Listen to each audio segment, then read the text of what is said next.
we were a people that was independent, self-sustaining in the Caribbean islands. We had this thing going for us. Then these people came from another place, and they decided that they wanted to take what we had, and they did. They not only took our land and our resources, they made us sick. Many of us died from the disease, and the rest of us, a lot of us, were killed, murdered.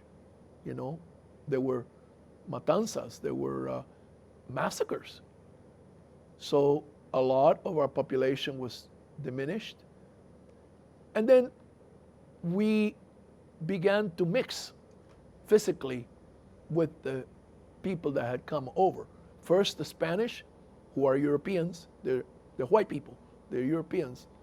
And then later on, these large numbers of African people that were brought as slaves by the Spanish. Oftentimes, these slaves, these African people, found common cause with the Taínos, and they went off and escaped into the mountains and were sheltered and saved by the Taínos. And in different islands, that took on different character. In some islands, the indigenous people welcomed these people so completely and mixed with them so completely that the essential ethnic character of the original Taíno people, or the Caribbean, Arawakan-speaking people, was essentially absorbed into the much larger population of Africans. And their descendants now, they still speak an Arawakan language, but they look like Africans.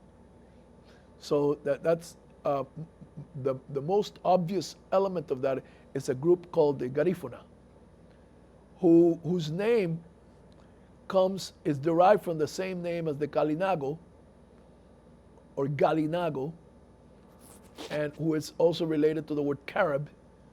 The Carib, or Calib, Calibi, Kalinago, Caribi, Garifuna, Garifuna, all of those are essentially the same group. They're a group that was distantly related to the Taínos, and the different elements of that group had different destinies. One of them was taken completely out of their territory, their island, and moved to Central America. And they're the Garifunas that live in Central America today, by the Spanish. Oh no, not the Spanish, I'm sorry, not the Spanish. The English did that. The English came and invaded the Caribbean islands and took some of the islands away from the Spanish. Jamaica, for instance. So one place where the English had to contend with these rebellious indigenous people were these Garifunas, who now were very, very integrated. The English called them the Black Indians because they looked like Africans, but they behaved like native, like indigenous people, because they were descended from the Kalinago. And the English finally, the way they solved their problem is they took them all out of that island and they put them in what was called British Honduras. And now it's called Belize.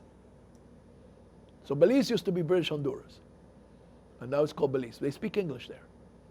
And that's where they put the Garifuna. And they live there now. They have their own community there. And you go there, and for all intents and purposes, they look like black people. They look like Africans until they talk, until they open their mouth. And then you can hear that what they're speaking is an Arawakan language. And some of their traditions, not all of them, but some of their traditions are very, very indigenous, very native.